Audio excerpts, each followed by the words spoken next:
What's up everyone? Today I'm going to be showing you how to do this retro synthwave visualizer using Blender 2.8.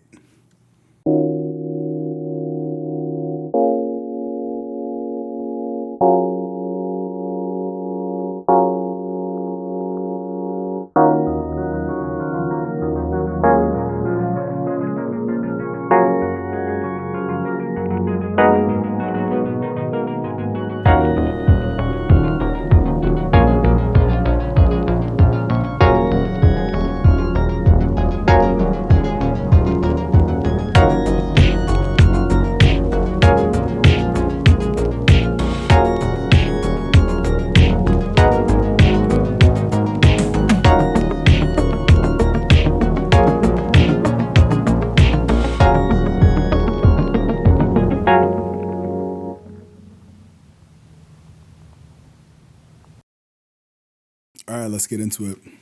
This is going to be a two-parter. The first half will be about building the geometry and the particle system, and then the second half will be about getting our materials set up correctly and rendering the whole thing out. Let's start with the add-ons. So we're going to go into preferences, and we're going to tick off Node Wrangler, Loop Tools, and also import images as planes. So go ahead and tick those three off and it will make your life a lot easier for this tutorial. If this is the first time you're opening up 2.8, you should see something similar to this. We don't need this cube, we don't need this lamp, so let's go ahead and delete that. Next thing we're going to do, Shift A, Mesh, we're going to bring in a plane. I'm going to hit S to scale, I'm going to hit 10 and just scale that universally by 10. So now we're going to go Edit Mode, Alt-A to deselect, 2 for Edge Select. I'm going to right click on this edge. It doesn't really matter if we pick an edge on the X-axis or the Y-axis. It'll be the same, but for the sake of this tutorial, I'm just picking that axis there. I'm going to hit E for Extrude, Z to lock that to the Z-axis, and I'm also going to hit 10. We could pick any arbitrary number for that, as long as we have enough room to put a decent sized circle there. That's all that really matters. So next, we're going to add an edge loop that's going perfectly down the middle. We're going to add one to the right, and sorry, that was one to the left and one to the right. Then we're going to put one in the middle of the vertical plane. Then we're going to put one at the bottom here, one at the top. Then we're going to add 2 more edges to the left and right of this circle. Center edge, wow. So what we're pretty much looking for here is a square made of these 4 smaller faces. And what we can do from there is select those 4 faces, or go into vertex mode, select that single vertex and hit X to delete that. So now we have to make a circle out of a square.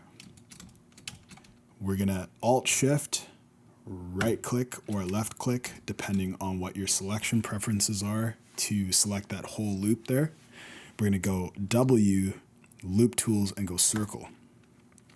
I prefer Circle over doing the function to Sphere because it just seems a little bit more accurate to me. But to Sphere is nice because you can get this nice kind of halfway point between a circle and whatever else shape that you may have had. Yeah, but for the purpose of this tutorial, we're just going to go with Loop Tools, Circle. Next thing we're going to want to do is we're going to jump out of edit mode on our plane. We're going to go to our camera and we're going to zero out the values on the location.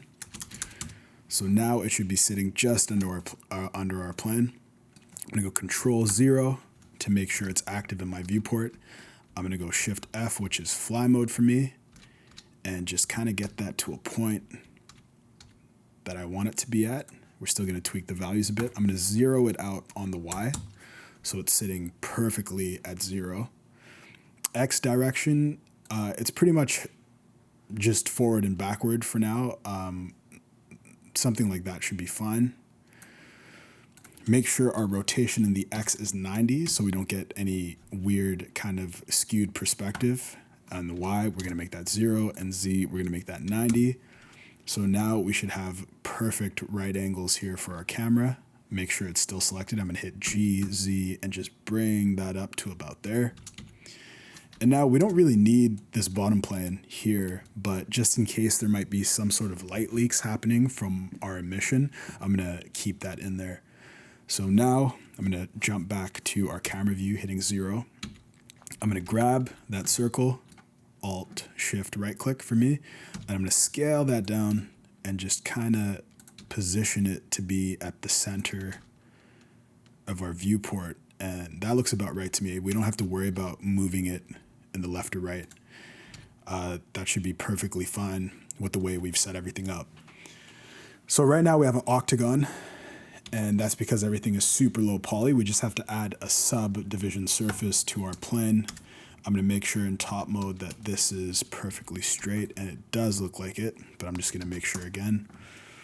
Go back to our solid rendering mode, and I'm gonna hit Control 3 to quickly add 3 subdivisions.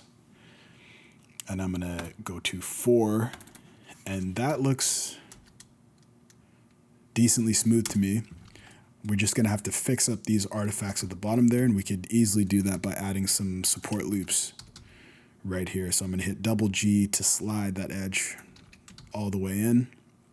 Add another edge loop here, double tap G, and I'm gonna hit E to make sure it aligns with that bottom edge loop, and we could clean that off nicely like such.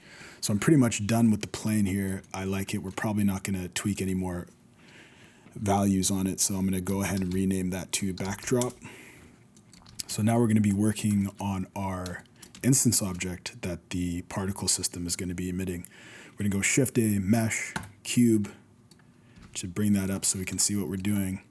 I'm gonna tab into edit mode, hit S for scale, Z, I'm gonna flatten that, S, X, squeeze it in, SY, and grow it. And we just want this to be about the width of the circle. It's fine if it's a little bit bigger because everything behind that plane is occluded anyways. We're just really seeing through that little peephole there.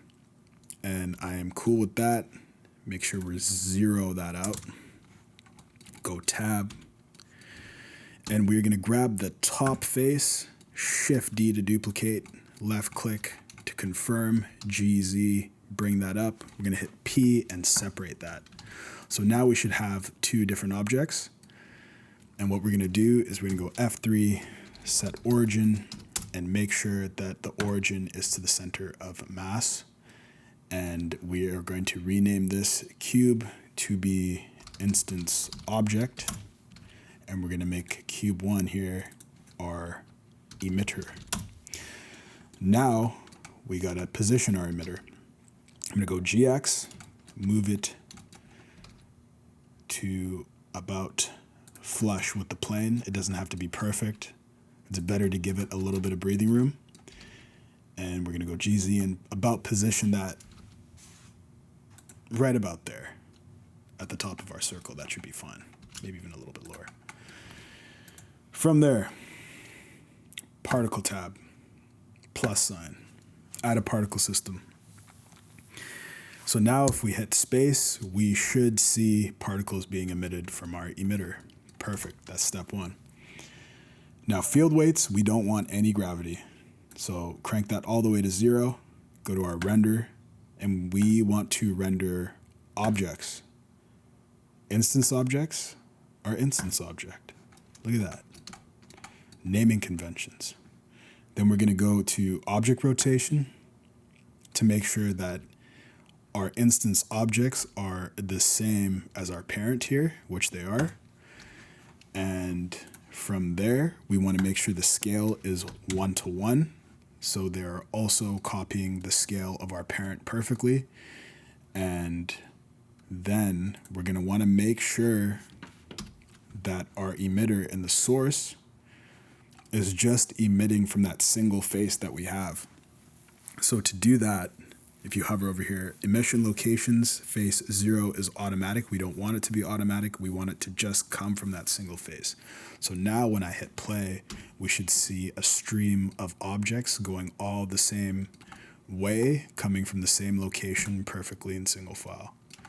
But they're going the other way. That is okay. We could remedy that. We have our emitter. We're just going to have to flip that 180 degrees in the X. So R, X, 180, and now we should see that they're going the right way. Perfect. So we're getting a little bit closer to what we want to do. Right now we can see that there's way too many particles being emitted, so let's go ahead and bring that value down to maybe about 100. We're going to make sure our particle system doesn't end at 200. Let's increase our timeline. Let's go to about 1600. Let's make sure we don't end till 1600. So we're going to continuously spew out particles for 1600 frames, and make sure the life cycle, we just really want it so the emitted objects pass the bottom of our circle. So 50 is definitely too short. Let's go with maybe about 300 for now. So let's hit play and let's see what's going on. So that's better. Yeah, so even 200 would have been fine. Let's just do 200. So at 200 frames from being born, the particle will die. That is plenty. So I like the speed. It's not bad. If we wanted to tweak that value, we'd come here to the velocity, and then we could pull this number back, and we'll see that we're emitting a lot slower.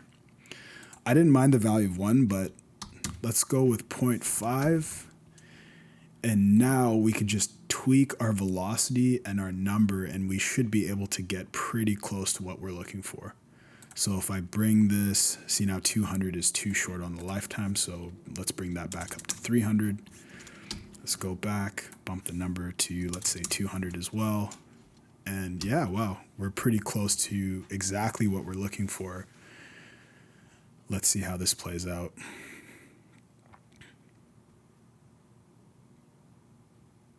Yeah, I am completely cool with that for now. All right, last step, let's set up a quick material. Let's go to our instance object. Let's make sure we're in the rendered mode in eevee. I'm gonna go 64 on my viewport. I'm gonna tick off bloom. I'm gonna go into our world tab. I'm gonna make sure our background is completely black. And let's go back to our instance object material. Let's add object emission. Let's split the viewport in half. Let's make sure the top is rendered, the bottom is material. We don't need the principled BSDF. We're looking for emission to start. Control right click to do our neat little node wrangler trick. And now let's bump this strength up to 2. And if we hit play, we should start seeing the beginnings of our visualizer. Nice. All right, that's going to be the end of part 1. I'll see you guys in part 2, where we're going to finish off the material and render everything out. All right, I'll see you then.